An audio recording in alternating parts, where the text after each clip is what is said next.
Hello friends, Radhe Radhe. Welcome to my new vlog. तो आज का ये मेरा vlog Haritalika Teej special vlog है। सो आज हरितालिका तीज व्रत है। तो यह व्रत बहुत ही कठिन होता है। इस व्रत में ना ही कुछ खाया जाता है और ना ही कुछ भी पिया जाता है। मतलब कि इस व्रत को निर्जला व्रत भी कहा जाता है। इस व्रत को पार्वती जी ने शंकर जी की प्राप्ति के लिए किया था। तो मेरी मम्मी इस व्रत को करती हैं और उन्होंने वो सुबह से ही मतलब व्रत ही 12 बजे से ही लग जाता है व्रत। तो लेकिन ये वीडियो मेरा शाम का है क्योंकि बाकी टाइम मैं बिज़ी रहती हूँ तो वीडियो दिखा नहीं सकती हूँ। इसलिए शाम को मेरी मम्मी स्नान करके फिर उसके बाद पूजा की सारी तैयारी करके यहाँ पे अभी जो भी माता रानी में यानी कि हमारी पार्वती मैया और शिव जी और गणेश जी, कार्तिकेय जी, नंदी जी की पूरी माटी की मूर्त होती है, उसको बैठाया जाता है। फिर उन्हीं की पूजा की जाती है। तो यहीं पे मेरी मम्मी सारी तैयारी कर रही हैं। उनका जो भी श्रृंगार का सामान है सारी तैयारियां करके रख ली हैं। जितना भी श्रृंगार का सामान, प्रसाद वगैरह है सब तैयार कर लिया है। तो मम्मी यहाँ चौक पूर रही हैं। चौक पूर करके पाटे को फिर रखा जाएगा जिसमें शंकर पार्वती जी की मूर्त रखी जाएगी। यहाँ पर मम्मी ने पाटा रख दिया है। उसके बाद उसमें एक वस्त्र बिछा दिया है, केले का पत्ता लगा दिया है। केले का पत्ता दरअसल एक ही था, शहरों में मिल पाना थोड़ा सा मुश्किल होता है तो एक ही पत्ता ले लिया गया था।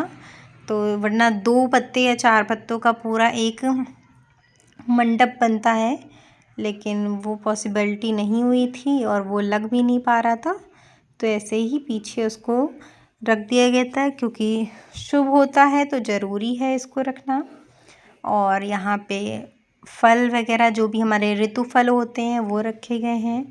कलश स्थापित किया गया है, गणेश भगवान को बुलाया गया है और यहाँ पे मम्मी मूर्ति को बैठा रही हैं। और उसके बाद जो भी कलश की पूजा और शंकर पार्वती की पूजा होगी, सबसे पहले संकल्प लेना होता है, अनुष्ठान होता है कि हम इस पूजा को अपने द्वारा पूर्ण करेंगे।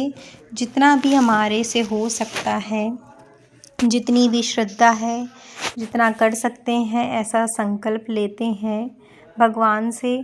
और फिर हमारे कलश की पूजा की जाती है, दीप जलाया जाता है। मम्मी ने यहाँ पे दीप जला के रख दिया है और सभी पर गंगा जल का छिड़काव किया जाता है जितने लोग उपस्थित होते हैं। तो यहाँ पे अब हमारी मूर्ति की यानी कि शंकर पार्वती जी की पूजा हो रही है। उन्हें पहले गंगा जल से स्नान कराया, फिर उसके बाद दूध से, फिर दही से, फिर घी से, फिर कुमकुम से, शहद से और फिर उसके बाद शुद्ध जल से स्नान कराया जाता है। उसके बाद पुष्प आदि अर्पण किए जाते हैं और धूप दिखाई जाती है। सिंदूर माता रानी को चढ़ाया जाता है।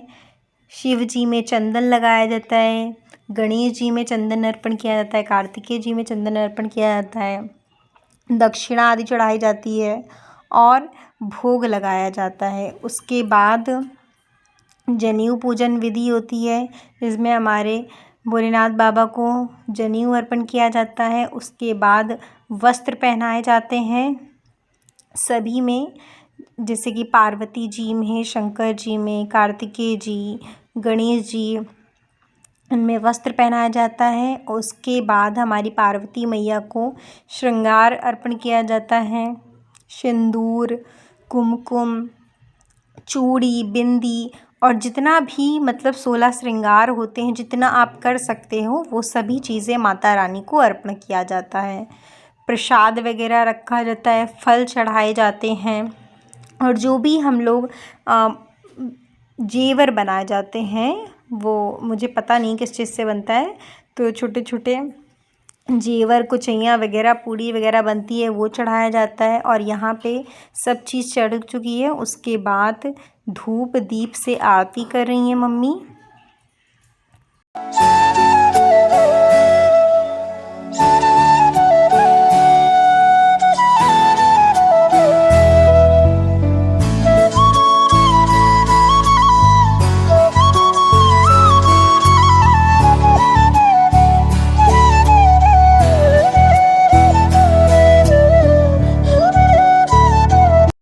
आरती संपन्न हो चुकी है, आचमन हो चुका है। मम्मी ने आरती दे दिया है सभी को, पूजा हो गई है पूरी।